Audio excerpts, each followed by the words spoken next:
Hello, everybody, and welcome to Middle Age Geeks. I'm one of your hosts, Daz, and I'm joined, as always, by my trusty co-host, Phil, a man who has got such wicked cold blood pulsing through his veins that he got revenge from my suggestion of Megalopolis last week by actually making me watch not one, but two fucking horror movies this week. So thanks for that, Philly. How are you doing? You're very welcome. Oh, great. Yeah, the sadist in me is chuckling away that you had to sit through, but also very proud. They are two decent horror movies, so it's not bad. I could have asked you to watch something absolutely shit, but no, I'm doing pretty well. I'm grand. I'm delighted that we have a nice bank holiday weekend, despite Man United's best efforts to ruin it for me. I don't care. I've got tomorrow off. Fuck it. What about yourself? Good, yeah. I didn't watch the match because I was shitting my pants in the cinema, which I just got back from the movie. So yeah, for anyone new to the show, we generally just go through some news, movie or gaming news, and then we go into what we've been watching or playing, and then get into our movie review, which is Smile 2 this week. And we do kind of a non-spoiler and then spoiler. But before that, I just had one bit of feedback from our episode last week from Gavin, who watched the episode and had no idea what the fuck Megalopolis was before watching the show. He'd never even heard of the movie. And I think you're not alone there, Gavin. I don't think a lot of people actually either watched it or had heard of it. But he said at any point you could click in the review to any moment and it seemed like we were talking about a completely different movie. And he says that he was enthralled, so he's dying to fucking watch it now. It's just like, absolutely. So yeah, if anyone else is watching for the first time, answers on a postcard what the fuck that movie is about. So thanks for that, Gav. But news-wise, Philly, was there anything that tickled your fancy this week? Not a massive amount jumped out at me this week. I just one quick one was the Australian Office. They released the Australia. Let it go. Stop fucking making. I saw the trailer for that. It's so bad. Like it's a like for like again. Like it has like an average of 4.4 on IMDb. Like it's just getting panned everywhere. It's like almost 25 years ago. Yeah. Then a couple more things. So Predator Badlands has a release date. That's coming out November next year, the next Predator movie. And supposedly there's going to be an animated movie as well, or two, I think. Nice. Prequels to that as well, which is cool. Then one I wanted to check, I thought maybe you might be interested in this one. You might be on your news, is Blade being pulled from the Marvel schedule. Yeah. What did you think of that? It's just like, I don't know if has it been officially cancelled or it was just dropped from Marvel's slate next year. It just dropped from their slate, but like Marshall Ali apparently has spoken to Disney about the direction it's going to go, and he's still happy. I'm just like, really? Because to pull it all together and how long it's been going just seems strange. Everyone else around it seems to be going, this is fucking shit and blah blah blah. But he's probably happy, kind of going, look, if I get to play the character, it's great, and I get fucking 20 million quid. But everyone else is kind of going, it's doomed. But it does look like since it was removed from the slate that clusterfuck of a movie has now been put out of its turbulent movie misery. Apparently, like I'd say we don't know the half of it behind the scenes of what the fuck is going on. Oh, I'd say this will get its own. The behind the scenes will get its own documentary at some point. Yeah. You know what I mean? Like the freaking the movie that was never made, or something that will get some like so. There's some bizarre shit going on behind the scenes that this hasn't got made when they're quite happily putting out shit like the Marvels and whatever else. So it's an interesting one. And then the only other thing, right, and this was more of a scandal about a new movie coming out, or furore, I suppose, about a new movie coming up, is do you know the Wicked, the show, The Wicked, and they've made it into a I don't know how I'm not going to share the screen now, but maybe you can put it up later, Daz, for people who are watching. But they're making it into a movie, and it's got your one Cynthia Rivas and Ariana Grande and stuff in it.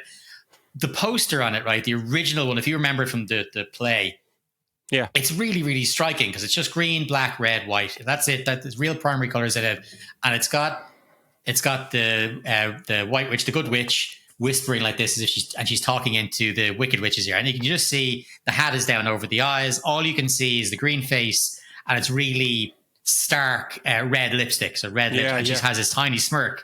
And so it's like, okay, what is it? What is she speaking into her ear? What is it? Is it she has this knowing smile? Is it something evil? And that thing, and it's so striking because it's just all you can see is the nose and the smile, and it's a brilliant poster. It's great. So the thing is, when they released the poster for the movie, they've taken out that part of it, and it's still the Wicked Witch staring at it, but it's Cynthia Rivas is just staring at the screen, just completely dead-eyed. There's no facial expression, right? Picture, yeah, so it's completely dead-eyed. They've given her green lips instead of red lips, or her face is all like the one color.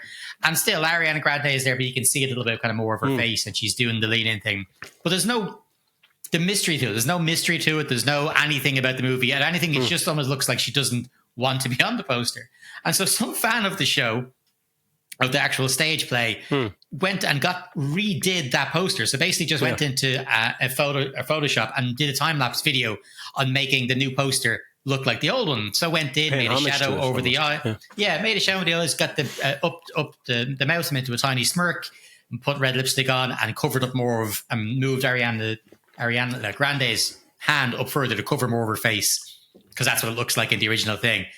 Your one Cynthia Rivas lost the plot, man. She went fucking bananas about it. Like, movie's not even out yet. There's people already going, right, fuck it, I'm not going to see this. Like, she went mad. She said that it was it's the worst, it's the most offensive thing she's ever seen, that you're trying to cover her up and all this kind of stuff. It's like, this is just a fan. So that, she's saying, I'm looking at you. I'm looking, the eyes are the windows to the soul, and by denying my face, you're denying me. I'm looking at you and an actor, and you're just kind of going, look, you're an actor, like you're playing a character. This is a character. Yeah, it's like, it's not about to do with you. It's not really is. It's his self-centered, egocentric celebrity madness.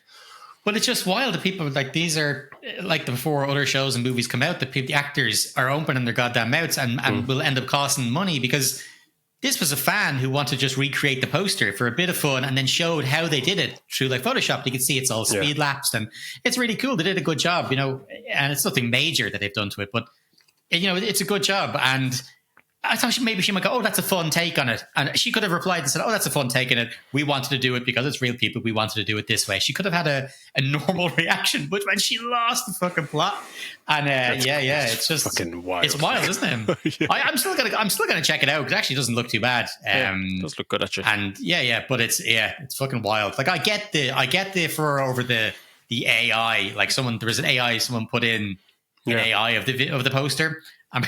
They got AI to ask them to turn it into a fight. So the video starts off with with just that picture of her looking at the camera and Ariana Grande, and then she says something horrible into her face, and then it turns to them just start battering each other, and it's done by AI, and they found it disrespectful. I get that. AI is shit in general. I don't want it's for that it's shit. But I just thought it was worth bringing up because of all the stuff we've mentioned on previous weeks about actors opening their fucking mouths and really just bad mouthing the fans. Just like, stop talking. Like, just wait, put the phone down. Just fucking put it down. Like, wait until the cinema released. I think social media was the worst thing to happen to some of these artists.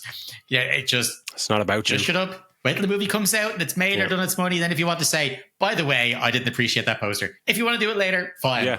But I'm sure the PR team are going to go, fuck's sake. Before even, like, when movies come out and then DVDs, and even the DVD behind the scenes, everyone's still like, it's the most amazing set I've ever been on, blah, blah, blah. And then they wait, it's like 4 years down the line when they go, that was fucking horrible. But everything's all smiles, man.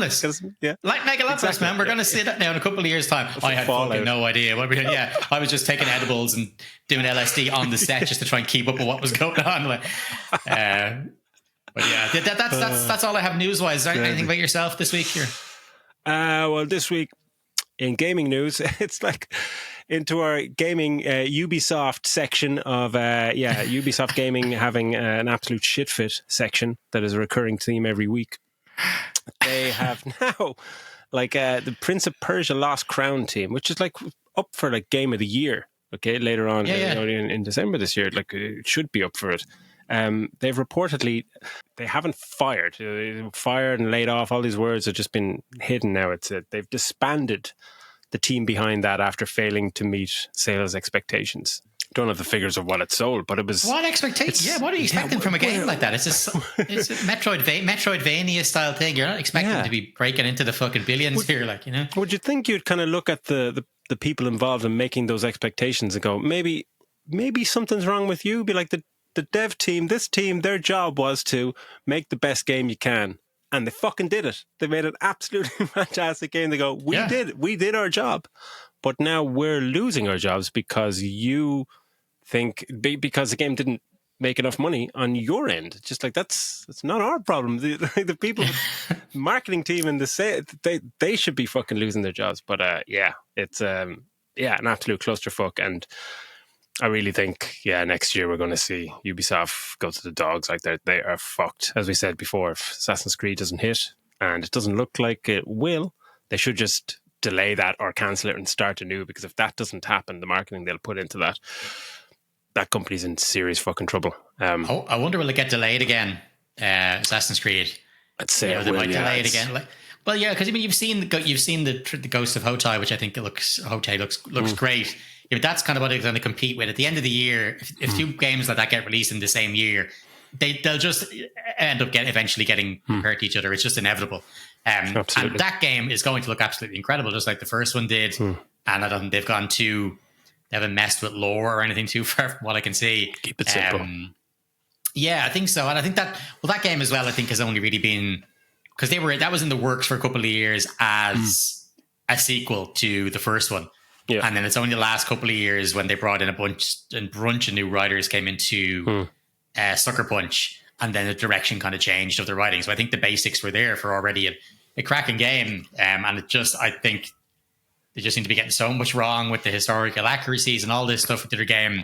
People already bad-mouthing it, and it's not even released yet. It's worrying for them, 100%. But it's simple things that you just don't need when you need a win, and people kind of go and looking at just pre-test footage and just like it was ready to almost be released, and someone going, that's not a Japanese building, like that's a Chinese building you just put in there. It's just like, how the fuck does that happen? Like, just like, Tony, you had one job, like fucking Japan, not China, for fuck's sake. But so watch this space on next week. We'll have another update of who else has lost their job in Ubisoft. But another one was Danny Boyle, apparently for 28 years later. There was a report saying that he shot the entire movie on an iPhone 15. Yeah, I saw that, yeah. I was just like, fucking hell. I remember reading a load of stuff on Reddit and people going, Jesus Christ, see, this is why we don't need all this stuff. And I said, hold on a second there, lads. Yeah, he may have shot it in an iPhone 15. It cost like fucking 1,200 quid or something. I have 15 Pro. But he had about 80 grand worth of fucking lenses and glass shit on the front of that phone. That is probably as big as your car. So yeah, it's like I love the whole, get behind indie filmmaking. We can all make a movie like this, and just like we could. When you go watch the movie, like it's not going to look like something you can film on your phone. Sorry, but it makes it a bit more interesting to see the movie. And or more so the behind the scenes, and see him walking around with a little phone in his hand, like, "Come on, Killian, run!" Oh no, I've got the filter on. You've got a little Mexican hat on there. Shit, give me a second. Mustache on. Fucking brilliant. But yeah, that was about it for news. So with that out of the way, let's get on to what we've been watching and playing this week. What have you been up to, Philly? So I haven't played a massive amount of new stuff, just ticking away. I haven't really sat down for a really big gaming session, which is annoying. But I have watched some really great stuff this last week.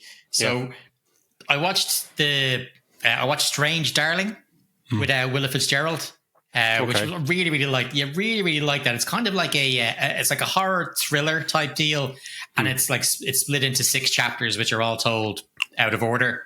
It's just something. It's an independent movie, and it's really stylish. You can kind of predict where it's going, but it's really stylish. The performances from Willa Fitzgerald and actually Kyle Gallner, who's in the 2 Small movies, is in it as well. But her performance is excellent. She's fantastic in it, and it's just a lot of fun. It's only like 90 minutes or something, and it's good fun. It's definitely worth checking out. Plenty of over the top violence and stuff. It's good. Nice. And then the other couple of things I watched was Ella Purnell's new show she's in, Sweet Pea. I watched the first few episodes of that. Again, another violent one, but funny, and she's great. She seems to be just going from strength to strength at the moment. I watched Anna Kendrick's Woman of the Year, the one her kind of directorial debut. Oh yeah, is it good? It's actually pretty decent. It's not amazing, but it's still pretty good. Like it's some of the shots as well are surprising, from somebody who's it's her first time directing something, and it's supposed to at the manner she's really captured that 70s feel. as well of it. Like it's good. She's great because of course she's great. Yeah, no, it's decent. It's worth to watch. I don't want to say anything if people who don't know the story. Like it is based on a true story of a serial killer. So it's I won't say anything about the plot in case you don't want to spoil it. But yeah, it's worth checking out. It's on Netflix, so won't cost you nothing. And then the last thing, and I'm pretty sure this is probably going to make it into my top 5 movies of the year at the end of the year, is The Wild Robot. And it is nice, fantastic. Like I'm big enough to admit there was some tears. And again, it was brilliant. It was it's amazing. Like it's I would put this ahead of Transformers and Inside Out 2 as like the best animated feature of the year. I absolutely loved it. The voice acting is great. It looks incredible, especially a lot of the lighting and stuff. It's Lupita Nyong'o and fucking what's his name, who was in fucking everything, Pedro Pascal. Cool. I didn't know they were. It's great, and there are plenty of other actors as well that you'll pick up on. And Catherine O'Hara's in it, and it's so much fun. And like it looks incredible. The kind of animation style as well is great. It really is lovely kind of message to it, and it's feel good, but also heartbreaking in parts, and and hopeful. And it's a wonderful, wonderful watch. Like when the credits went up to roll, man, I was just fucking grinning ear to ear. Like it was just give you the warm fuzzies. It's a great watch. It really is. No, but that's it. That's all that's what I've watched new this week. What about yourself? Speaking of the Wild Robot and animated movie of the year, I watched with my daughter Lyle Crocodile 2022 movie. Jesus Christ. But it just came up on Netflix. Oh, she like Crocodile. It's just like, all right. Javier Bardem's in the fucking movie. Myself and my wife, or myself and Ali were looking at each other kind of going, what the fuck is he doing in this movie? Like, is he gonna kill someone? yeah, he still looks fucking creepy. But it's one of those where you just go, that is obviously like one for them, and then one for you after. I want this movie, But but we watched it. We watched the first 15 minutes twice. So Alma's just like, I want to watch something else. But then, next day she's like, oh, let's watch that again. She's like, oh, 15 minutes again. Oh, I want to watch something else. Once it gets a little bit kind of serious. The attention span of a 4-year-old. But exactly, yeah. And I was delighted, just like, I don't want to watch this. But yeah, I was thinking, like, when you said you weren't playing that much, and I never watched that much, so we should just call it, like, what have you watched? Or what have I played? I'm watching nothing, like, bar the review movies, but I'm playing a shitload. A few days ago, Impulse by Central went out and bought a Quest 3S because fuck it. I just want to get back into VR gaming a bit more after I sold my PlayStation VR 2 earlier on the year. I was kind of going, I've seen, just YouTube just populates a lot when something new comes out, and just a subscriber to lots of VR channels. And you just see all the new games and the headset again. It's like, and it's a nice price point. It was like €329. And it comes with Batman Arkham Shadow, which is like about 50 quid anyway. And but I mainly just bought it for Batman because it got really great. Yeah, reviews. Like it sounds like it really justified the purchase to me. Like I'm all on board. Yeah. I'm justifying it just in case my wife listens to this episode. Did I say 325? I think it was €130. Got it for free. Yeah, you can edit it out. Yeah, I cut it out. But fucking Arkham Shadow is excellent. It's the closest thing to another Arkham series Rocksteady Batman game, which is amazing. They've transferred that gameplay into VR unbelievably well. Like it's like the first Batman game, obviously in 2016 on the PlayStation VR when it came out, was more of a tech demo. And it was, I think Rocksteady did it themselves. And it was kind of like a lot of stand in place and looking around and, I'm Batman, and throwing batarangs and that kind of stuff, which was all well and good, but there was not much movement and traversal. And a game like Batman, like just even combat wise, you're kind of going, once you start moving in VR, you know yourself, even if I'm talking about this now, you probably get sick of your mouth feet. So I was like, but you're kind of going, how are they actually going to do it? And when it got to the combat bit, because I'd heard that they do it, the review said they've somehow nailed it, and the comment that the guy said, which I thought was brilliant, was like, yeah, well, the movement in the combat works because Batman doesn't walk across a room. Batman punches across a room. And you're like, all right, that sounds interesting. So literally when they're there, you're moving around and you see a guy and he goes for you, and if you just lift your hand up, you do a counter, just like the icon in the Rocksteady games, like counter, and then you zoom into him. And then you beat the shit out of him with, you have to follow prompts and whatever.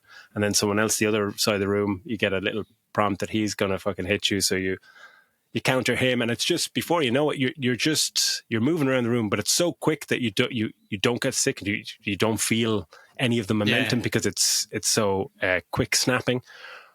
And then there's the kind of the more stealthy sections where you're literally grappling up and standing on like up on top of a room and just picking out your guys to kind of swing down, grab them, bring them up and just knock them out, and then just gliding over to and to glide like you just put your hands out and you just start fucking gliding, and it's the thing of fucking dreams. It's like, I'm waiting for a video from Ali that she's going to destroy my illusions. I can't lose another TV to VR. I can't be. I have to be very careful. But yeah, it's just excellent, and it looks fucking brilliant. But so I play that for most of the time. I'm only about 3 hours into it. But then I wanted to try out the mixed reality and this game, and I'm going to get Ali to play it later on, because it scans your room, and then I can't remember the name of it, but then when it scans your room, you just hear thumping like above you, and you're like, what the fuck? And then like part of cracks in your ceiling crack open, a little alien spaceship comes down, and then suddenly you just hear cracks everywhere, and you get a gun, and so if you shoot at the wall, it blows part of your wall of your room out and reveals like an alien planet around you, and all these little alien creatures are just running at you, trying to get through holes in your fucking room, and it's just fucking fantastic. It's just like, this is it. Like, VR gaming is brilliant, but mixed reality is fucking where it is. It's fantastic. Yeah, that would help. I've always been a fan. You're not getting sick. Yeah, anything. Yeah, but I think augmented reality stuff in general, I think is awesome, and it's obviously been something that's been in sci-fi, for going back as far as we would have been in the 70s and 80s and stuff. So to see it, that it's actually, it's here now, for whatever the low price of 130 quid, Ali, that you can pick this up and play it in your own home. And it's just, I love that when you were telling me about the pool, like turning your table into a pool table.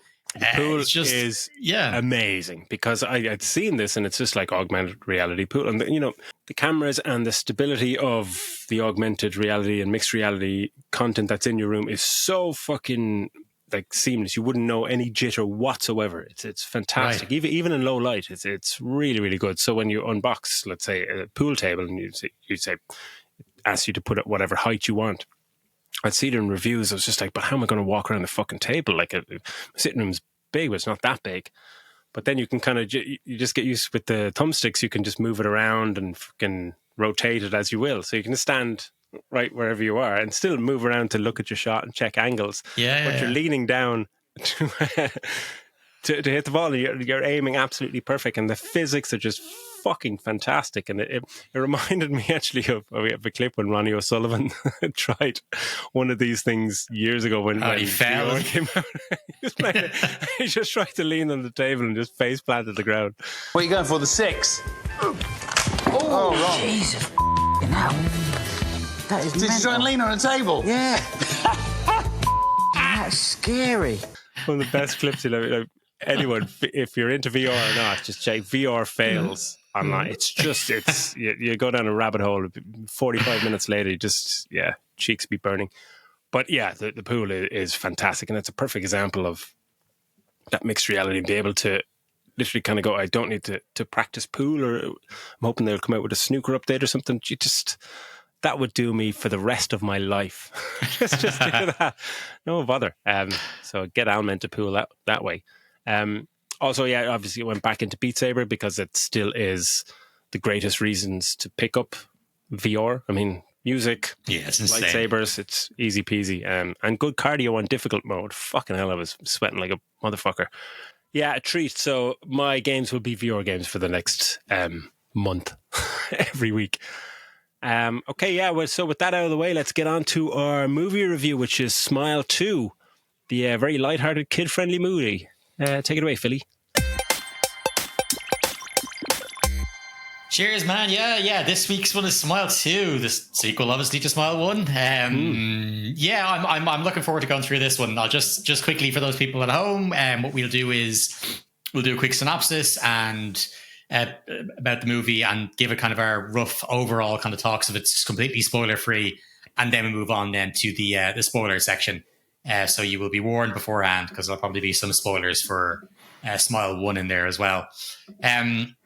So yeah, this is Smile 2, brought to you by Voss Bottled Water. Unbelievable how much they fucking paid to be a sponsor. It's incredible. It's written and directed by Parker Finn, and it's starring Naomi Scott, Rosemary DeWitt, Peter Jacobson, Ray Nicholson. Do you know Ray Nicholson is Jack Nicholson's son?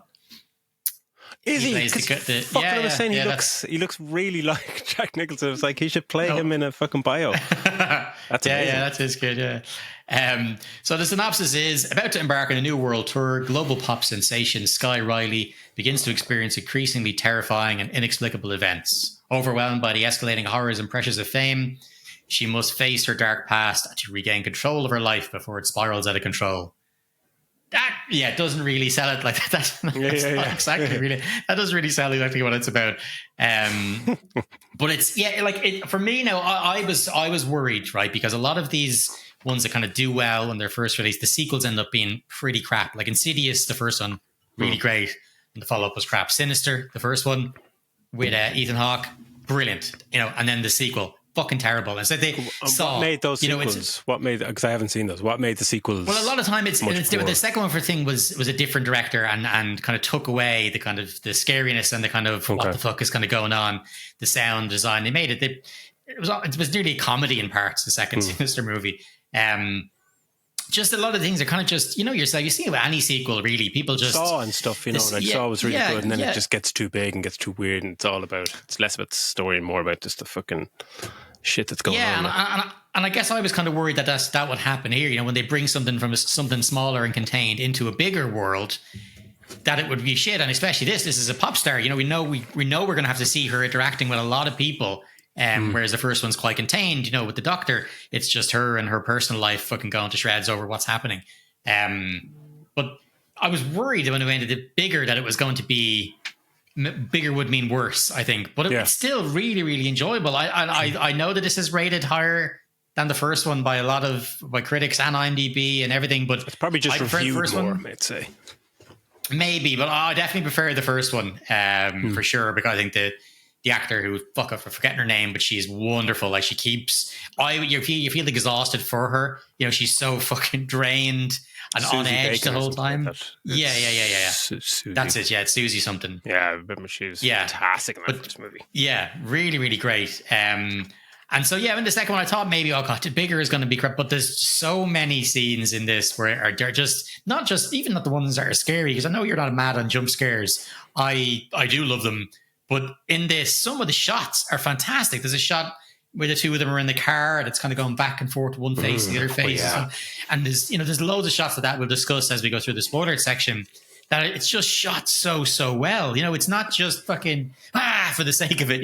Jumping's coming out of nowhere. It's it's a really good shots, and the cuts between them. When she does get a jump scare or something to her falling or doing whatever, the cuts are just done so well. And I just think it's a real sign of a director. We talked about director not having full control, being going off the rails. He has been allowed to write and direct both of them. You know what I mean? So I think maybe this the faith in him from the first one, I think it's something so confident about this movie, about the way it's made and the way it feels.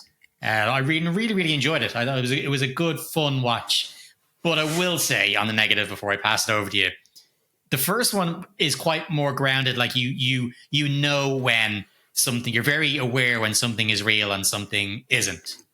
Whereas in this one, there's large parts of this movie that won't be real, like because she's been fucked with by this entity, and they're not completely.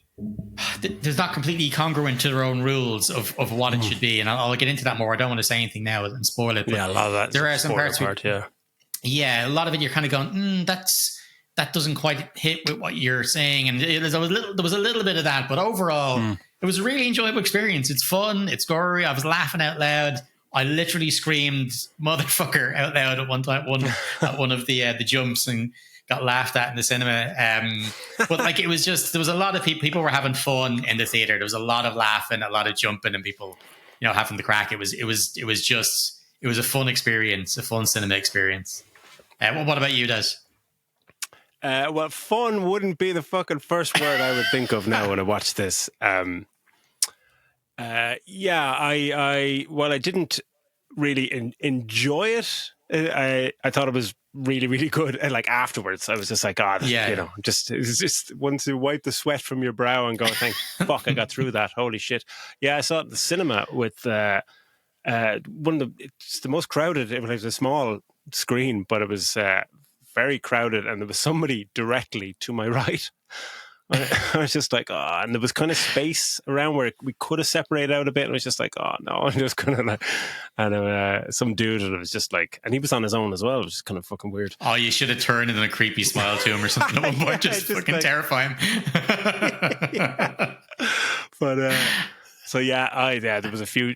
Yeah, it was about 4 or 5 times where I properly just like fucking, whoa, Jesus fucking Christ. I don't know what I said at one point. It might be the same jump scare as you, but I just kind of went fucking but I wasn't alone. It was actually good to watch it in a room with people who were just as scared as I was. It's great.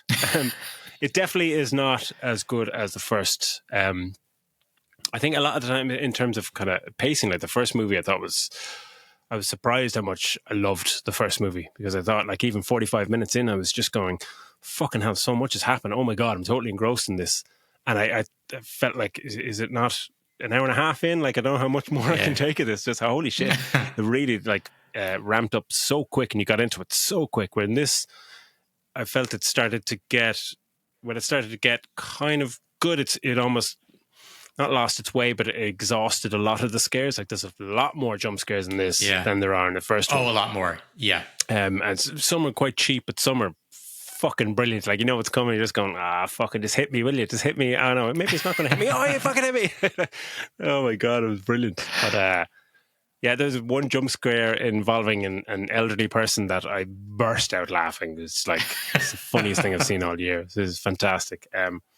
Problem I had with this, I think, is the main character. Well, the two movies have exceptional main lead actors. Like the two of them are just sublime at what they have to do and what they have to convey. A lot of just close up, just absolute, just panic induced acting that just was enthralling. But I didn't like this character that much. The minute it was a pop star thing, I didn't see the trailers. I'm never watching a fucking trailer for this. Like, fuck that.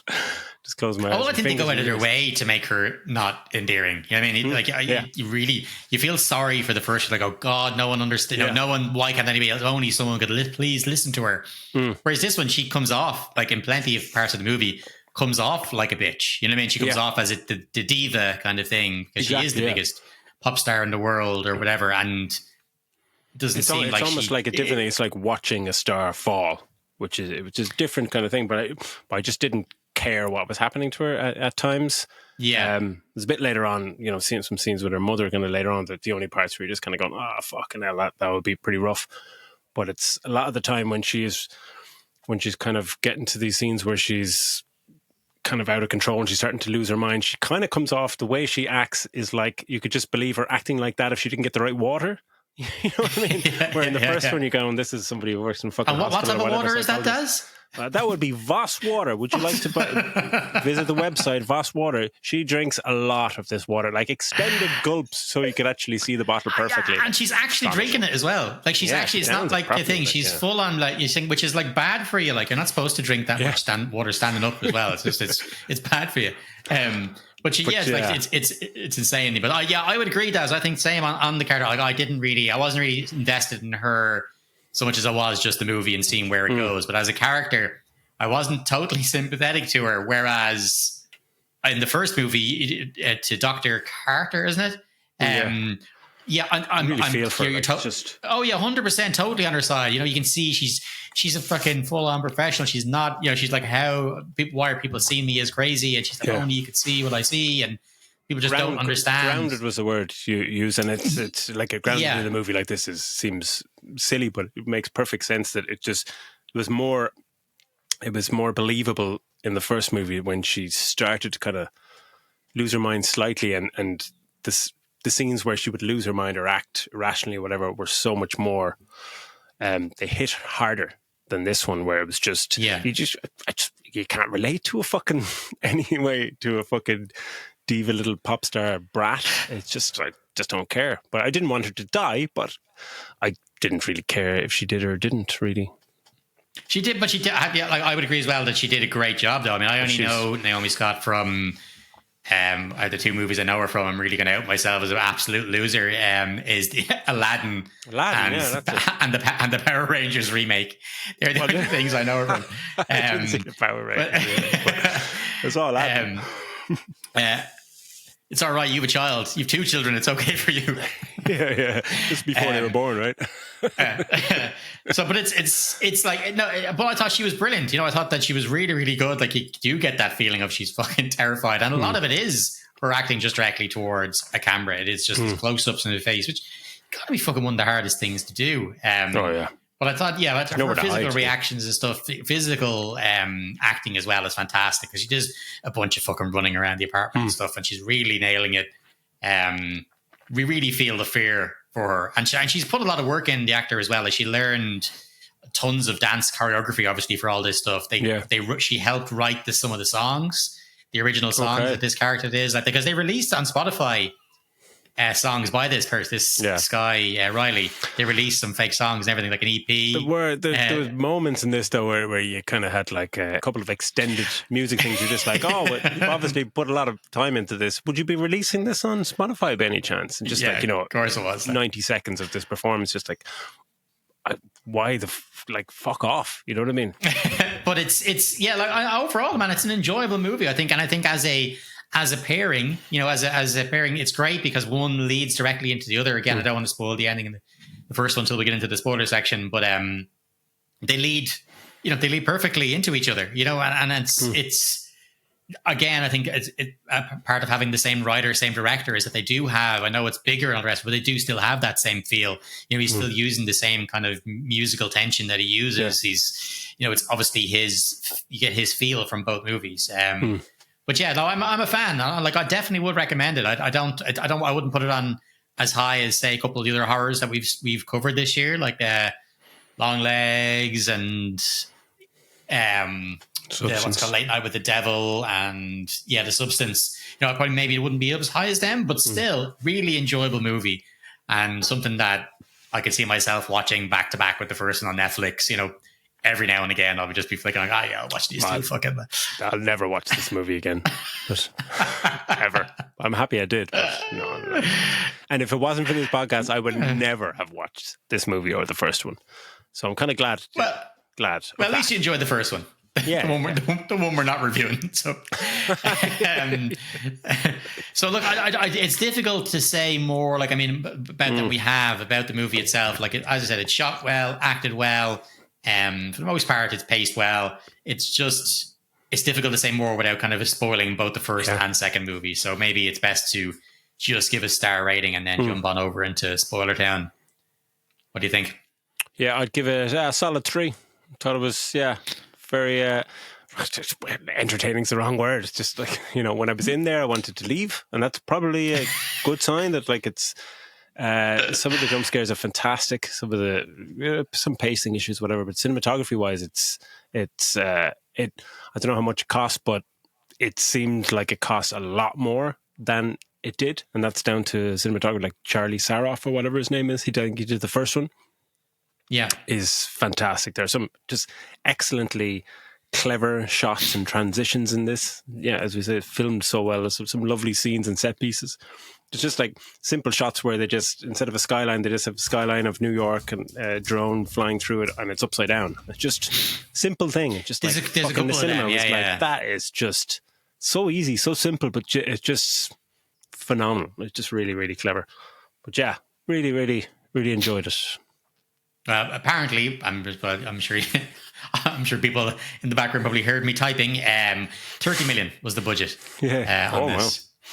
Seems like so it costs quite a bit high. more than that.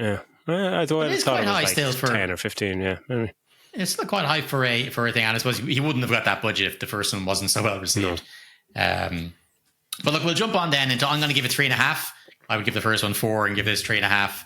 I thoroughly enjoyed it, and I guess that's to be expected. That I'm probably going to give you a high because I can't wait to get jump scared kind of thing, you know. Like, so I was always going to rate it slightly higher.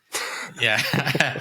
Well, look, we'll get into it. So, as we said, the first one, the first movie leads directly into this. So the whole thing is that in the first one, she's being followed by this. There's this entity basically that comes in and takes over It comes in, and the way it kind of gets into you is you witness someone else taking their own life, and then after that, you start seeing visions of basically this thing looking like people, this thing that can take the form of people, and it's just a person you know, or maybe you don't know, that just is just this smiling, ominous, but sometimes not moving, just sitting in a corner. No one else can see it, and just you're constantly being played by this of what's real and what's not. It's messing with your mind, and it gets worse and worse the more it gets in and takes hold of you.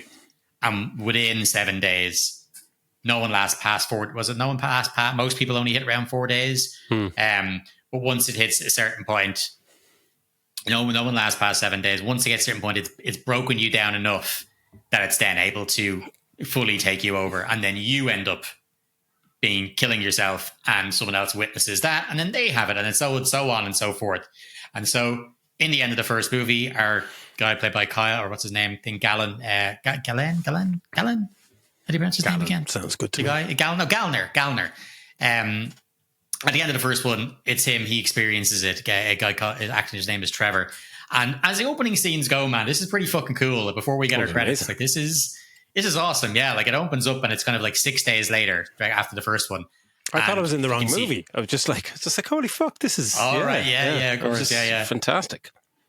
And you're like, and if you've watched the first one straight before, you're like, okay, yeah, you can see the Trevor that we saw witnessing the suicide or whatever at the last one is now at his wit's end, and he's got like fucking 1 day left essentially because no one has last past 7 days. 6 days later, yeah.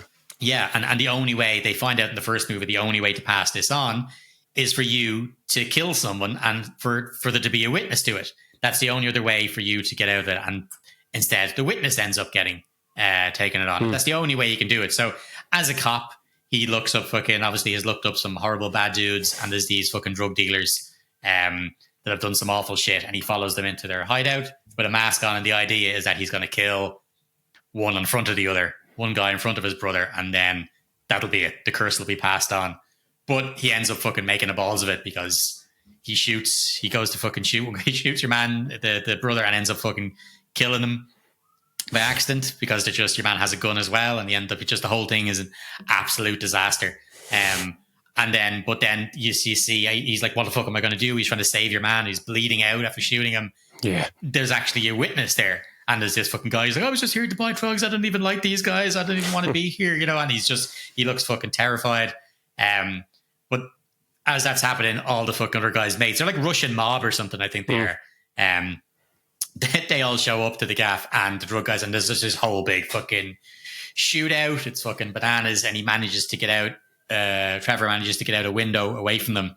And he's just running across the road. And next thing, he just gets fucking plowed out of it by like a pickup truck or something like that? Yeah, it's a very impressive death by vehicle scene. It's not one of those, in Final Destination where it's just a flash frame of a car going by. This is proper whoop bang. He just gets absolutely fucking cleaned out of it. Fantastic. And the camera panning on the ground afterwards, because we're panning an overhead view then of the crash. We panning along and we can hear the fucking engine of the car because it's crashed off the side of the road. And you just see the person has just been splattered all over the ground. And the car has kind of taken a turn and spun off the road. And so it's basically in the shape of a smile on the ground. And it's just, it's really cool. Unfortunately, I did think that the blood I'm not expecting it to look perfectly real, but it looked super fake, like the blood and thing. I was like, I guess it's to make it stand out on a black tarmac road. You know what I mean? To trying to make it, they had to make it kind of brighter than it should have been and stuff. And it kind of really. I'm not expecting them to literally put real blood, but it's just straight away because they were quite close up, because you go really close up to it and then the camera pans up to this overhead view, and it was a bit like that's kind of annoying. Because for the most part the effects are pretty good, but I want the blood to look real, damn it. But it's a cool opening sequence because you just got him, starts off in the car. Day 6, you've watched the first movie, you know what's going on, and it's just straight into heart-pounding action. It's just fucking straight into the gaff, and Excellent it goes bananas. Yeah, what did you think now from because you've obviously, you'd only just watched the first one the other day. So what was your feelings going in and seeing this for the straight after? Oh, it's like straight away. It was just because as I walked in, I remember seeing, I just saw in the corner, it was 6 days later, but then it was into kind of like a little action kind of police set piece. Just like, am I in the right fucking movie here? But then I obviously recognize him. But it's fantastic. That's just a director just showing a bit of flair, kind of going, I can do anything. I can do a fucking a tense shootout scene, which is nothing supernatural in this fucking bit at all. It's just all just fantastic set piece. And I just thought it was very inventive. And I imagine that maybe like it could have been something that was tacked on at the end of it or something like that. Maybe that's why the blood wasn't so. But it's cool. They came out, I got a good idea. Let's put the blood. But it was excellent, and then it was such a good start that when it goes then the next scene, you get it. They go to the Drew Barrymore show. It was just like, because I didn't really watch the trailer for this, so straight away when it was when Drew Barrymore show comes on and just the protagonist is revealed, I was like, fuck it, they're doing that. She's a pop star. I just straight away I'm not going to be able to invest with this person at all. It's just like I don't really care about her.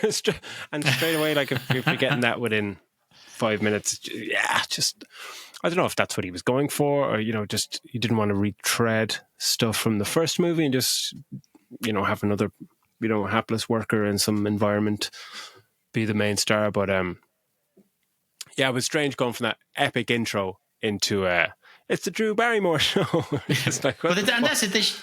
And they should have made weird. Like I think it would have been different had the character then. Had you be more sympathetic to her, because I'm sure a lot of these people who've been huge stars since they were kids, and they're basically being managed. Their whole life is being managed. They're being everybody wants something from you, and then so you might feel for the character then, because there's elements in that later on with a scene with her mother that really like kind of go when she's like, "Fuck off," like I'm not a like a fucking toy here, I've got feelings and I'm having a meltdown. I don't want to do the show. She said later on, but if they'd started like with something where she's backstage and has to go out to perform or whatever, and she's fucking feeling pretty down about the stuff that's happened in her life and all that. But it's a better way to get that across in a more sympathetic way than to go, here you are, and the glitz and glamour of the Drew Barrymore show are on TV, and she's pandering to the fucking kind of crowd, kind of going, I'm sorry to all my fans for the things I've done in the past and all that. And you just go, fuck off. Like that's... Yeah, I think that immediately makes TV nonsense, and I that's why I wonder if it was on purpose, like to go from the very start to kind of make you go, oh God, your fucking problems. Yeah, it must have been a choice, so I'd say it might have been a choice. But it's again, as we said in the unspoiled section, as much as maybe you didn't like the character, I do think that she's a great performance. But she's great, and it's kind of the after we get into our credits, this thing is straight away. I don't know whose room that is that you're watching her on telly, because it's someone sitting there watching the Drew Barrymore show. Yeah, but did you notice there's a GameCube? She's watching. You can see below the telly is a GameCube. I was like, sorry. I don't know whose gaff that is. Maybe it's that creep from later on. But she's basically on the Drew Barrymore show, and we kind of find out she has this very bad thing had happened, and she ended up becoming an addict, addicted to fucking drink, drugs, and everything to try and basically forget or kind of deal with what happened afterwards. And it was this horrible car crash, and her fella, the guy she was seeing at the time, was this other famous dude. He ends up, which is Jack Nicholson's son. He ends up getting killed in the crash. And it's here then we meet the we meet the mom. So this is Rosemary DeWitt. I thought she was great. What do they call them? She's so good. Momager, isn't that what they call? Like, yeah. Beyonce has one as well. Yeah. Momager. But she's great. Yeah. And she's real, she's real getting, you get that vibe again. She's like, okay, we have to go this, we have to do this, we have to do that. You're drinking enough water. Like she is like one of these dance moms, so you can feel the kind of that she is getting the pressure from her, but at the same time, she's not wilting away from it. She's like, yeah, whatever. Like, Yeah. And especially like with her substance abuse and stuff like that in history, which obviously they get across, there is that essence that they're trying to make sure, just to really trying to manage her extra hard to make sure she doesn't relapse or just, derail their plans, for wealth and glory. This is why this is the reason that they give their excuse they gave that we have Voss water fucking pushing her face the whole way through the movie is that her therapist had told her like every time she gets, like a temptation or something to do with her previous addiction, then she should drink a glass of water. So she's basically fucking drowning herself in fucking bottles of Voss water throughout the movie. No tap water for this girl because obviously she's minted. You know what I mean? Oh, no. So we get our first really scene of her doing some of her pop star work. She's doing this rehearsal, and we see she all of a sudden grabs her back and like, okay, I wonder what that is. Is that a muscle or what is it? But then we find out she actually has scars front and back, and she's one on her foot as well, her leg from the accident. She obviously, he died, but she did have some horribly horrible injuries afterwards that she has to recover from. And they actually look pretty cool. They kind of the scars themselves, the way the injuries, and they showed that way they happen, like the bone coming out of the leg and stuff later on and stuff. Like the practical effects and stuff are really, really good. Absolutely. When it comes to that. Like if you get a bone coming out of someone's leg, if you do that well, like you're onto a winner. It's just like there's nothing else needed. It's just like fucking sound effects. Just like, oh Christ, it's a wincing. Yeah. And so it's coming up in the next scene is where we get one of my favorite uses of practical effects because of the prosthetics they used and how long it must have taken to do this scene is that she's in so much pain. She has to go and do this tour. She wants to get Vicodin. Is it Vicodin or Percocet? It's one of those hardcore fucking painkillers. But she has a guy, a dealer that she goes to, and he's able to get her drugs. So she's been texting with him, and he says, "Yeah, come on over." And she arrives over to his place, and it turns out it's that dude from the start in the house. And he just looks fucking manic. Like he looks absolutely terrified. Looks like he really does look like he's off his fucking tits on drugs. Yeah. And also, so we get it now. This is obviously he witnessed it, and so he's obviously been seeing all the shit that Trevor saw and what Dr. Carter saw from the first one. But like for someone who's been paranoid and basically in his gaff for an entire week, man, this house is fucking spotless. For a drug dealer who's been on a drug bender for essentially a week, it's impeccable. This is an impeccably tidy apartment I've ever seen in my life. It's a fucking awesome apartment.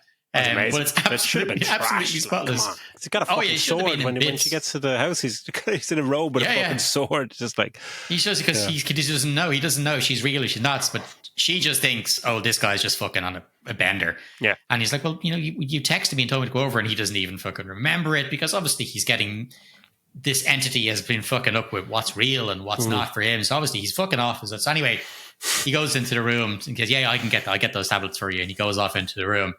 And then she's calling him like, where the fuck is he? He coming out, she's like, I kind of have to go. Can you get a move on? And then eventually she goes in looking for him. And she finds him and he's just got this fucking look on his face. And it's that terrifying smile. We've all seen the poster. And it's just this. There's nothing nice and friendly about this smile. He just looks fucking demented staring at her or staring at the camera. And this is some of the great practical effects and stuff because he picks up a metal plate weight and he just fucking, while she's looking at him, slamming it into his fucking face and does it, 3 to 4 times? And each time, obviously, he pulls it down. It's pulling away the prosthetic and the face is getting more and more mangled each time he does it. And it's great work from the effects team. It really, really is. I wonder how many, because he would have had to sit through multiple makeup things to do this, you know what I mean? To get it right, to have it get progressively worse. Now, I'm sure there's CGI involved here as well, but there's definitely a lot of prosthetic work.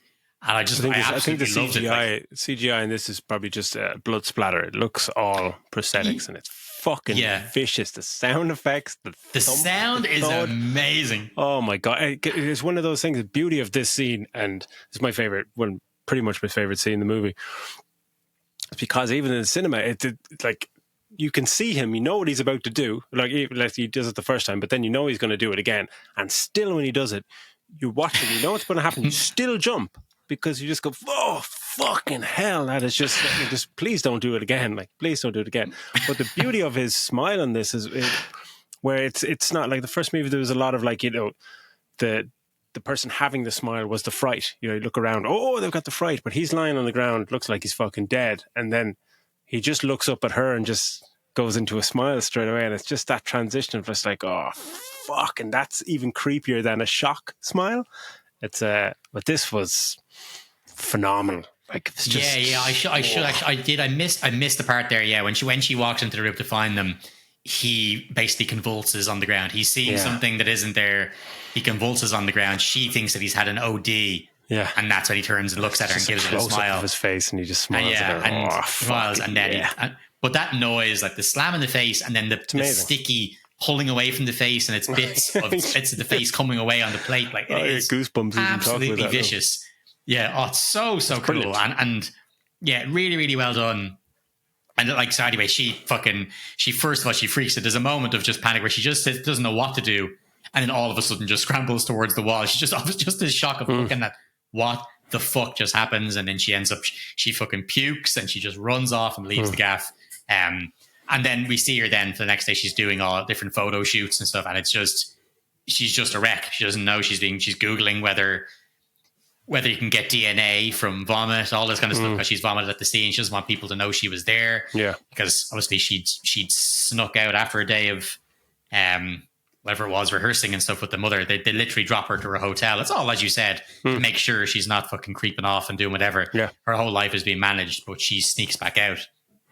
And so she's just in her fucking disguise, remember? So hopefully she didn't get spotted, and she's totally worried about that. And then we start seeing like the dead drug dealer and the place with the mangled up face and stuff like that.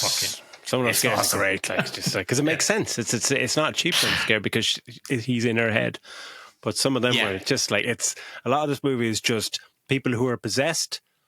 Just a shot of them, and either fucking close up of their face, them screaming or shouting for like half a second.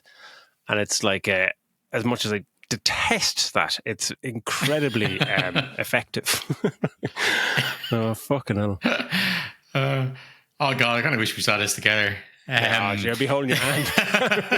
Squeezing it. No, I don't be winding you up. I'd just be giving you fake scares like, every now and again. Like, so then there's kind of like, we have kind of a boring ass montage of like rehearsal, stage rehearsal for the show, because the previous rehearsal was in like a studio or whatever. So there's just, you can see she has that look of pain and grimace on her face as she tries to do this, trying to do these routines, and there's obvious, serious trauma after this injury that she's had. But this is another part for the trailer, Daz, and this is the where just before the creepy kid, she's doing like a photo op. And so people come up, they can get something signed for her or whatever signed, then they get a photo. Oh, yeah. And so they're all coming up and to get a quick, oh yeah, great fan. She's taking photos. And then this one dude comes up who's like absolute full on psycho, and he wants her to sign a t-shirt that says like to whatever his name is Andre or something like that. I can't remember his name. And he's like, please, can you sign this and say it, love from Sky. And then they're getting a photo together, and then he doesn't want to let go of her, and he's just he looks like a creep. Just like, don't let him anywhere near you. If he looks like a creep and smells like a creep, he's a fucking creep. Like how does security even let this guy through? Like, he looks insane. Like, he should have been like, he looks fully insane. Yeah. And of course she's already like on edge. Dude, yeah, get close to her. Like, he's there on his own to see this fucking young pop star, and he's just this. Yeah. Anyway, she's obviously already on edge from everything, and she's fucking terrified. So this guy, she's not sure if this guy is the manifestation of something else. It's weird as fuck. Anyway, he ends up getting taken away by security. She composes herself and she comes back out. And then we have that little kid from the trailer, man. I swear to God, anything with fucking kids has amazing. Like, she is amazing. She should have her own fucking TV show or something where she just... You should have put her on the poster. Like. Oh, stop. Yeah, she's just this fucking look of just... How she doesn't blink. It's just this fucking creepy ass smile. And even again, when they're getting the photo taken as well, and she's just looking at Sky the whole time, rather than looking at the camera. And it's just like, imagine after this movie, if you're having like that family, if they're having fucking family portrait or something, or just, you know, going around to a friend's house for a birthday party, just don't fucking smile, Susie, right? Don't fucking, you're just weird. You're just fucking weird. But everyone loved me in the movie. No, they didn't. They're fucking terrified of you. You're fucking mad looking thing. She's excellent. She's the creepiest kid without being a demonic kid with fucking black eyes, whatever. She just it's just perfect. This creepy smile stare, and she's just terrifying little kid, and who doesn't seem to be with an adult, and nobody seems. But like she's got to be real though. You know what I mean? Because someone says, "Oh, come over here," yeah, so she's got to be real. So she's not one of the part of the whole entity around that. She's just a genuinely creepy kid, like, because she gets escorted off. They take a photo of her, all that kind of stuff. So, you know, and she's able to ride on her. So she's definitely seen by everybody else. And we know that if it's the entity, you wouldn't be seen. You know, it wouldn't be seen by other people. So presumably, this is a real normal kid who's just creepy as fuck. But after she's done this, then she gets back and she's back to her apartment, and everything is really getting too much for her. Her mom had mentioned at the start about asking her to get in touch with an older friend. She goes, look, maybe you need an assistant or someone to help you. Why don't you get in touch with Gemma, you know, this friend that she'd fallen out with. So she hasn't texted her and spoken to her in like a year. And she's like, but she needs someone to talk to. And she's like, fuck, I'm going to reach out to this girl who's like her best friend.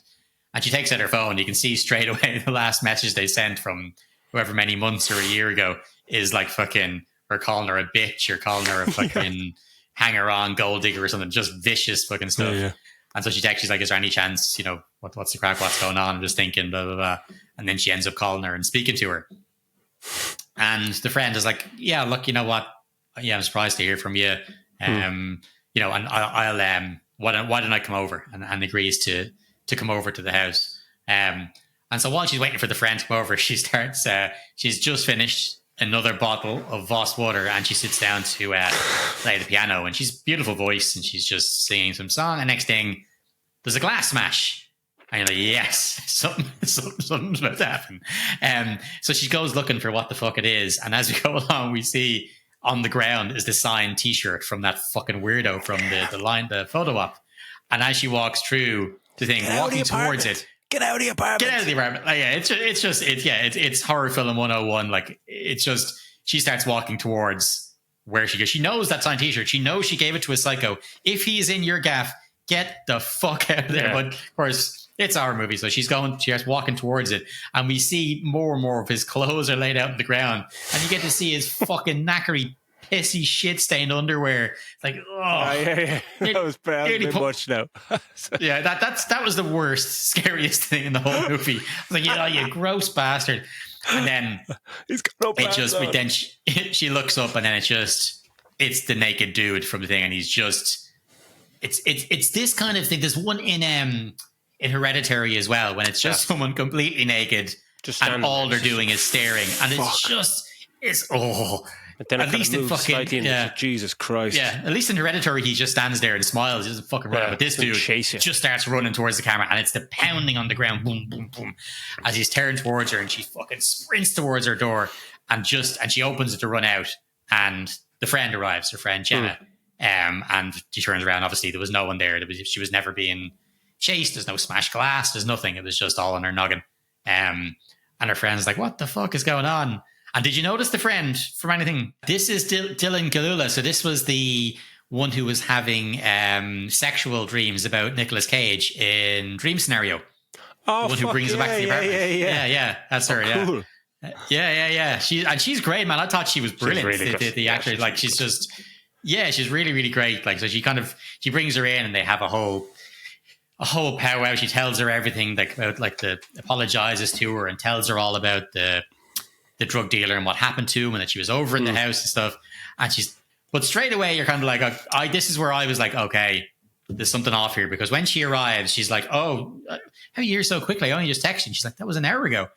I was like, right, okay, is there something off here? And then when she starts telling him about what happened in the apartment, this friend isn't like, okay, let's call the police. We have to say what happened. She's like, no, fuck that. Don't call the police. Let's just forget about it. She's like, will I stay over? And I will say, and I'll come back to it now later on. This thing where what bothered me, but continuity wise with this. But anyway, so you get her. She's the friend stays over. They go and sleep to bed, and as she's asleep, she's having this flashback to the car crash, man. And this is intense as fuck, because it's her in the car screaming. There's blood in the face. Your man is dead beside her, and it's just this fucking primal scream and cry, man. It was borderline uncomfortable to watch. It was so intense, man. It was fucking really, really well done. Like, I do think this director, like, he's obviously made a name for himself with these movies, obviously, but he could do anything. I think he's got a real grasp of like it's not just like boo, fucking scary, just unnerving, like the opening scene, just unnervingly shot for the purposes that it needs to serve, but it's not necessarily cheap scares or cheap this, like where you see in a lot of other cheaper horror movies, that it's just all about, it's not, the movie isn't scaring you, it's what in the movie is going to scare you, what jump scares, cack on boo, where in this, there's so many times where it's just like, Jesus, this is very fucking intense. And like a lot of the flashbacks in the car, like from the crash and the one later on with their argument and stuff, they're just so well shot. It's just really good scenes. Nothing horrific about, or nothing, they're horrific, but there's nothing horror fucking movie-ish shite to it. It just plays out as a fucking straight scene. I think he's fantastic at that. So he should, do more stuff. So she wakes up from that, and it's a nightmare. And she wakes up and she's like, oh, fucking hell. And actually, she wakes up in bed. A comment on that, she wears some cool-ass T-shirts to bed. She's got this awesome MTU one with the original logo. She has a great Talking Heads one. Yeah, it's deadly. Yeah. But as she's lying there and she's fucking panics, and then her friend is half asleep and kind of goes, are you okay? And she's like, yeah, I just had a freak out. She's like, I'm so glad you were able to hear it. She's like, it's grand. And she says, yeah, well, you're a horrible person. And she's like, what did you just say? And then she turns over and fucking, you see Gemma has this fucking big ass creepy smile on her. Yeah. And she wakes up, and then, Gemma is fucking, she's like, the bed is empty. She's like, okay, what the fuck? And then Gemma comes in. She's like, oh, look, I made us some tea. And she's like, well, no, it's so fucking late. Why didn't you wake me up? She's like, I didn't know I was supposed to. She's like, I'm fucking late. My mom's here. Mom's going to freak out. And then the mom arrives to the apartment. And this is the continuity thing that bothered me. So, I mean, we'll just let the cat out of the bag. Like, this shit isn't real with Gemma. You know what I mean? And the problem is that I want to know who this is for, because when Sky goes into her room to get changed, the mother has only been talking to Sky, hasn't acknowledged Gemma there, but is just talking to Sky. She goes into her room. So now Sky can't hear anything. It's just the mom and Gemma, who the mom can't see. But yet Gemma says, hello, Elizabeth, and says hello to her. Who is that for? Because if she can't see her, and it's that person supposedly in Sky's head, why are we seeing this person? No, it just seemed like incongruent, because she shouldn't be. That shouldn't happen. Like, it should be just a case. It's almost like that's put in to make sure that no one is figures it out. Figures it out or whatever. But it's on repeat viewing, it doesn't make any sense whatsoever. But yeah, I'll start getting into the flying through into the kind of the build up towards the because it's starting to get, as it goes on, this entity takes more and more control, and she's starting to freak out more and more. So she's having this dress rehearsal in costume, and she has a freak out that she falls, and she's convinced that her leg, the bone is sticking out again. She's having a panic attack, and everybody's like, "What the fuck is going on?" But then when you get up close, she gets a fright. I think it's the guy from the car, isn't it? She sees on stage, he just appears, scares the shit out of her, and she falls. And we see the bone sticking out of her leg, but then it's not actually broke. The thing was just making her see it. So she's freaking out. She gets in, her dressing room's in bits, and she starts blaming her assistant, saying he must be the one who smashed it. Because as she's walking towards her room, he walks by, and you just see him smiling at her, that creepy ass smile, and she's like, what the fuck? And then when she finds her room in bits, she's blaming him. And it's just like, it's the descent into madness. You know, the mother's like, well, look, you have to get it together because you promised you'd go to this show for underprivileged kids. So you're going to have to go. I can't. I'm dealing with a lot right now. And she makes her go. I think this is the next scene, Daz, where you got your laugh out loud. She goes and she gets this is the most relatable scene, I think, because when she's standing up and the teleprompter that she's trying to read, and she's obviously the minute I saw the teleprompter is like, the minute freezes, you're just like, oh fuck, you know, just even like that's as more horrific than anything else in the movie. Just like, haven't prepared anything, we've got there'll be a teleprompter, and then it just fucking freezes or whatever, and then she starts going off script and just goes a bit fucking mad. But it's a brilliant scene. It really is a brilliant scene. You can feel the tension. And she acts this scene fucking flawlessly. It's excellent. Yeah, it's great. I agree that. I think that kind of meltdown of like she's starting to read it, you know, while we're all here in teleprompter, and then it kind of freezes, and then she just like you said, she goes off and then talking about her life, how difficult everything has been and what people want from her, and it's just you're really getting into it, you know. And maybe this was the kind of time where inspiring people, and she's telling them she's like shit, like she's like, it's a load of shit. Yeah, she's like, you know, it's been awful since she was young. What would I tell people? I tell them, you know, fucking this, that it's awful. It's not what it seems like, and all this shit. And the minute I saw the teleprompter, I was like, oh man, this is gonna fucking say something horrific on it. You know what I mean? So anyway, she ends up So the whole thing is like, she's absolutely bombing with this. Like, she's trying to make light then of the fact that she's telling the truth, basically, you know, that this is obviously built up in her, and she's lashing out, and the people in the crowd are just not into it at all.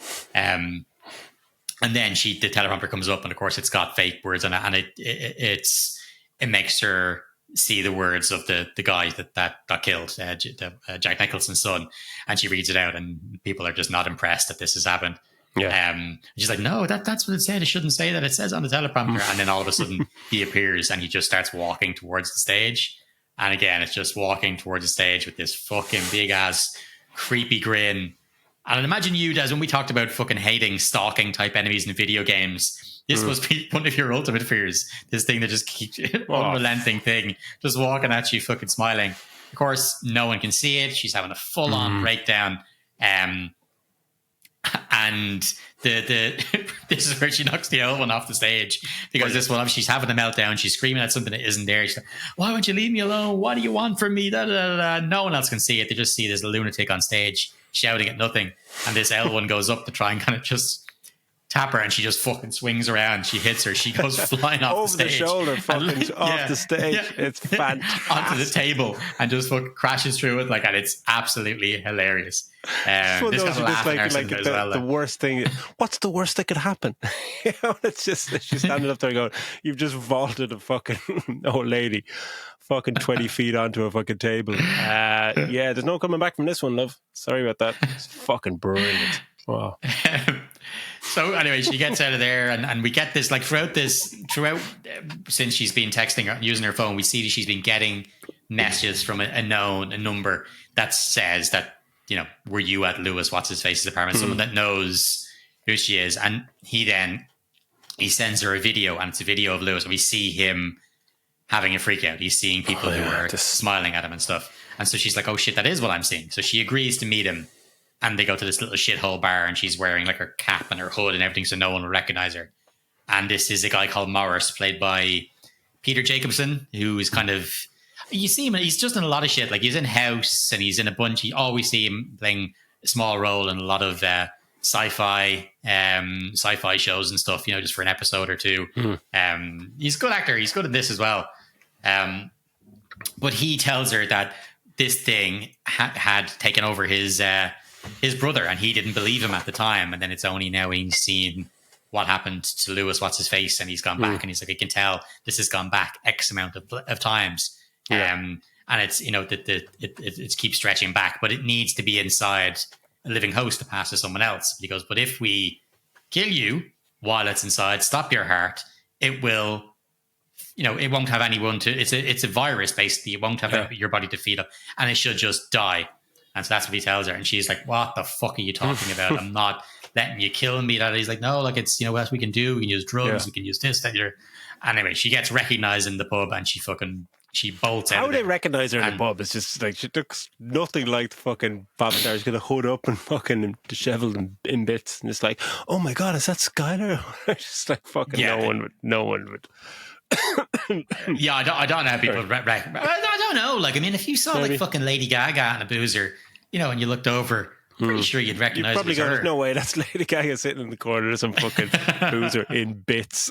Like, maybe. Yeah, I suppose. Yeah, the amount of times I thought I saw somebody, it's obviously not them. Like, I was convinced the other day I saw Jeff Goldblum driving to Seat Alhambra down near Marino.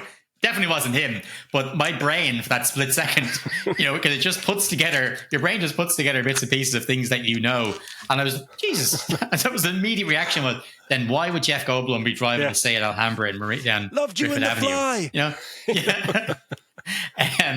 But anyway, like she gets back to her apartment, she's freaking out, she's like, right, I just need to get out of there. So she starts, her back is in bits, and she's just like, fuck it, I'm packing a bag. So she's packing up the apartment, getting a suitcase together, and her back starts hurting, and she's trying to open a bottle of painkillers that she finds, and they go all over the ground. And this is awesome. This is my favorite scene. Oh yeah, because she's good. Yeah, she fucking falls down. She looks around behind her, and we see that loads of these dancers that were in her rehearsal are now in the apartment, and they're all on hands up on the wall, hands on top of each other, all in synchronized. And each time creepy she turns away, gets up and turns back, they've moved a bit further, and they're all with the big creepy grinning smiles, and the apartment is full of them.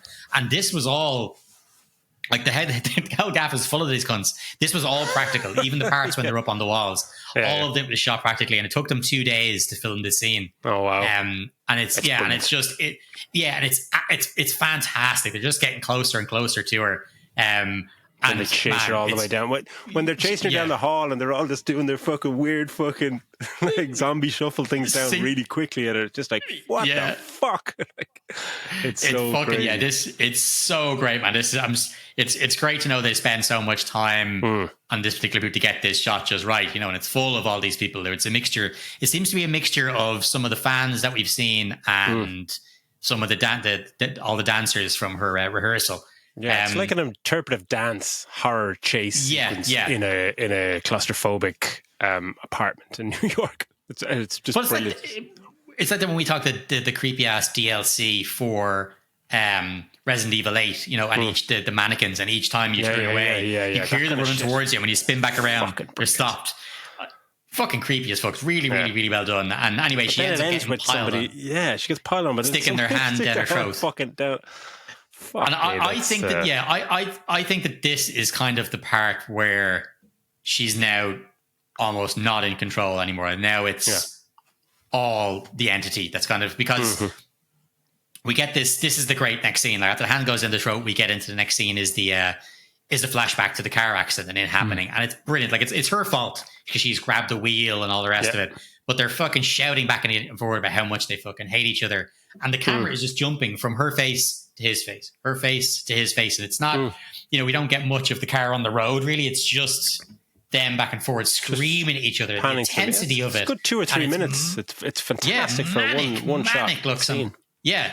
And the manic look on both of their faces as well. They're all, because both of them are off their tits. She's doing fucking coke off the back of her hand, but they're fucking obviously both absolutely mad out of it. But he's fucking calling her all sorts of stuff and calling her, what's he call her, stupid or whiny or whatever it is. And she ends up grabbing the wheel and the car goes off the road and crashes. And that's it. They're fucking, you see how they ended up getting mangled. It's a really great shot.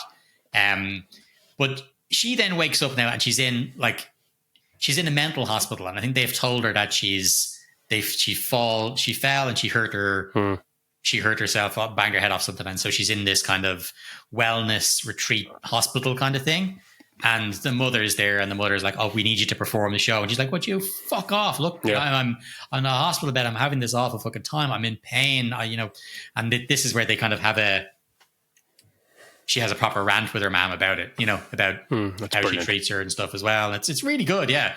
But then, of course, like with most of these scenes, the mother now starts having this fucking creepy ass smile, and she starts fucking stabbing herself. It's vicious. And and it's mad because she sees that she smashed glass, and she uses that. She cuts herself, and then Sky tries to make a belt for the door, and when she gets there, she looks down, she sees she's covered in blood, and she's the one holding the glass knife. Right? That's such a great reveal, though. It's one of those where you just look down and you go, "Oh fuck!" I think that kind of stuff is really cool. And then she looks back and just sees her mother in bits, and she herself is covered in all the blood, and it's one of those where you're just like, oh fuck, and just how do you explain that one?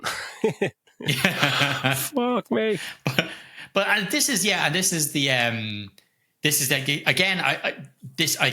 reason that I'm kind of think that we're already into kind of dreamland, or what is how I don't know how much, and we'll come back to it, Daz, but how much of this happened and how much it isn't. When does it stop becoming real? Because in the first one, it's very much towards the very end when she goes back to you think that she's gone back to Trevor's apartment. Really, none of that's happened. And when she runs out of the apartment, when he smiles, she runs out and realizes she never actually left the house, and she never. So that's most of it, that thing. But this has a much lengthier time where we're not sure whether it's real or not. Span of it's from. It's like the end of the second act into the third act. You're just going, has any of this happened? And it's a bit of a because kind of rug pulling out, which is a bit cheap. I mean, it works, as you're saying, when it's localized to a scene or 5 minutes or whatever. But later on, when you're kind of going, hold on, what? How much of this was? What's the point of all that? That's what. Yeah. So I think what was imagined, right? So okay, I'll just do the next part anyway. She freaks out, manages to get past the hospital. People are coming towards her, but she gets the security guard's gun, holds everybody off, runs outside, and she meets Gemma, who's arrived with like coffees first. Like, your mom called me, and she's like, "Oh, she dropped me here. I got dropped here by your mom's driver." And she's like, "Look, Gemma, get in the fucking car, get in the car." So Gemma's driving, and Sky is in the passenger seat, and they're driving along. And as they're going, she gets a phone call.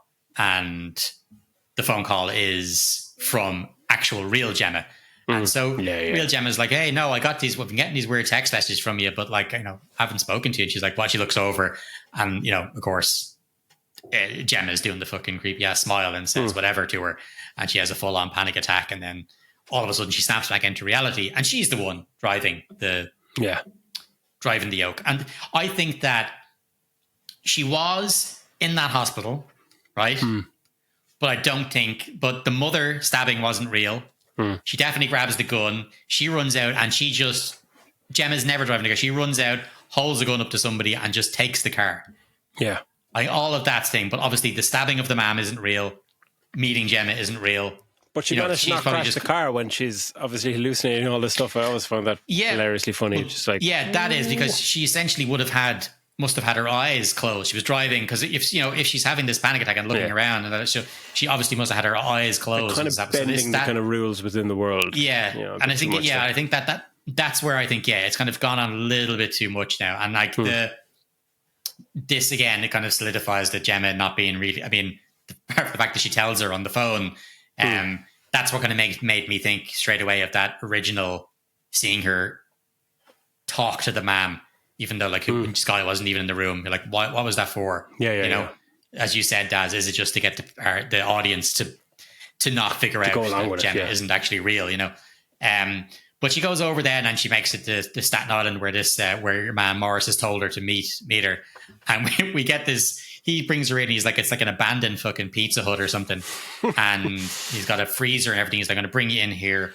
We'll lower your body temperature when we give you this drug that'll stop your heart, and that way you can last up to 9 minutes, before brain damage. This should be after 8 minutes. I'm going to bring you back to life again with CPR." And she just basically wants this fucking thing out of her, so she agrees to it. And like it's there's this foreshadowing in it that really doesn't play a massive part. Like, he puts a brick at the door, and he says, "I'm going to put the brick door because this door can't be opened from the inside if it closes." And so people around me literally went like, "Oh, for fuck's sake!" Like, it's so, it's like just saying the fucking out loud. Yeah, it's so out loud. Like, you don't have to do it at all. You could just have her running for the door, and it doesn't open. She notices the handle's broken. Leave it at that. Like, but it was just like, oh, for fuck's sake. But anyway, he leaves her on the table and goes, I have to go and get something. So I don't know how much of this is real because she said, because she says, or he leaves her on the table to go and get something. She's lying there waiting for him to come back in. And then all of a sudden blood starts dripping. And when she looks up, she sees it's the car crash version of her is on the ceiling screaming, and it falls over. Yeah, it falls down on top of her. They're scrambling across on the ground. It's about to take over and get her. And then she injects herself. And the demon's all like, oh, no. But then kind of starts laughing, right? And then when she wakes up, she's now on stage inside that fucking, whatchamacallit, like it looks like a half shell thing that opens up like a futuristic looking shell thing on her stage act. So, and this is real, right? So this part of it. So how much of this stuff before happened? Because presumably the stuff, in the hospital had to have happened. Because if it didn't, the entity would still be chasing her and being controlled. Or Well, where would she have gone from the apartment when she went back to get her bag, and the hand goes down her throat? We get straight from there to the hospital, and then her getting to Staten Island. All this shit happened in Staten Island with the thing attacking her, and then her appearing on stage. So there's so much of it there. What part of this didn't happen? I think that the phone call for us to find out Gemma wasn't real must have happened, which makes me believe that, okay, she was in the car. She was driving somewhere. Did she get to this place? Yeah, so how did she get from that Pizza Hut on Staten Island to being on stage? And when the stage opens up, she looks out. Her mom is obviously alive and well because the killing her thing didn't actually happen. She's there. The assistant is there. And so, it was quite alarming that it just like, is this like a twist reveal? But it's one of those, not that it's cheap, but it's very much kind of like, some of this didn't happen. It's like, but I don't know which part because now I'm confused and you can't go if somebody is still kind of going, what's happening? There's no aha moment because I don't know what it's not clear what the aha twist is, Yeah, and we need to know. Like, we need to know if it's the point that let's say it's not, that she never drove to Staten Island, none of that happened, and we went directly from her apartment when the fucking hand went down the throat and it went straight to this. If that's what happened, well, then what has been happening in between? We don't get to see anything with her mom. How did she get? How did she get the point of getting? Being on stage and all the rest of it, because she had to go through and fucking get into her. And what's the point of the rest of it? This kind of stuff just for the point of so if it didn't happen, are you just showing us to show the audience? Yeah. What's that got to do with the story? Yeah. So it's a bit weird that way. It's a bit weird that way that they don't kind of. But it's worth it. Don't make it clear. But it's cool. But the end of it is fucking bananas. Yeah. So the thing opens up and then she's on stage, and then. Yeah, this is where the fucking demon thing takes over. So as you'll have seen in the first one, the demon comes out of her mother, because that's the thing that she's most afraid of in the first one, her mother who had OD'd and died. And it's this big, gigantic fucking thing with multiple layers of teeth, big elongated body. It's fucking massive. And we get a side-on view of it. Is one of the creepiest. I think it was like some Chinese fucking 8-foot lady or something actor that they got for them. It's just fucking unbelievable. You see that anywhere, and you'd fucking die inside. It's just fucking incredible. And it's the visual representation of that person getting taken over. So when Lewis was lying on the ground and choking and stuff, this was the creature getting down and going into his body and then making him smile at her, taking her. And so this is the same thing happening to her. This king comes over, goes down into her throat. And then we just see fans are all waiting for her, and she falls on the ground and they're all like, oh God, is she going to be okay? And then she gets up and everybody starts cheering. But when she turns around, we see her face and all the cameras, tens of thousands of people looking at her. And now she's got that horrible demon fucking smile on her face. And they're all looking at her. And then we just hear the noise of her killing herself, and the reaction shot of all the people. They just don't show us that part, and which is fine. We've already got gratuitous violence throughout it. We don't need to see it, and so it's just, and the whole crowd. So basically, the whole idea of the thing has just gone off the rails now, because it used to be just one person passing along, but now tens of thousands of people have just seen this thing, witnessed the suicide with this creature inside it in front of hundreds of people. So if they make a third movie, it's going to be absolute mayhem. But when she falls down, we see that the way that Skye has killed herself is by jamming a microphone through her eye into her brain, and it's just the handle of it sticking out. It's nice. Just on the ground, big smiling face, and it's like that's the end of it. Like, and it's as I said, it's thoroughly enjoyable. I wish there was a little bit more clarity about what is exactly real and what's not, because you get that as I said, in the first movie when she runs out of Trevor's apartment, because you're like, is that real? Did she finally kill it or what? And it's clever then, because it's so immediate. Really clever. You think she's escaped, and it's like, oh fuck no, you're still here again. That's like you're just trapped in your own fucking mind. That's brilliant. That really works. But when it's kind of like, only a couple of minutes, but this could be a good. This could be like 25 minutes or a half an hour or something of not knowing what part did happen. And it's all for us. It's not. It's not the character going, "Oh shit, I'm still here." It's just like, no, this is just for the audience, which just for me it just doesn't work for me, because I'm just confused, which is not great. I need to know how much of it she actually went through between being in the apartment.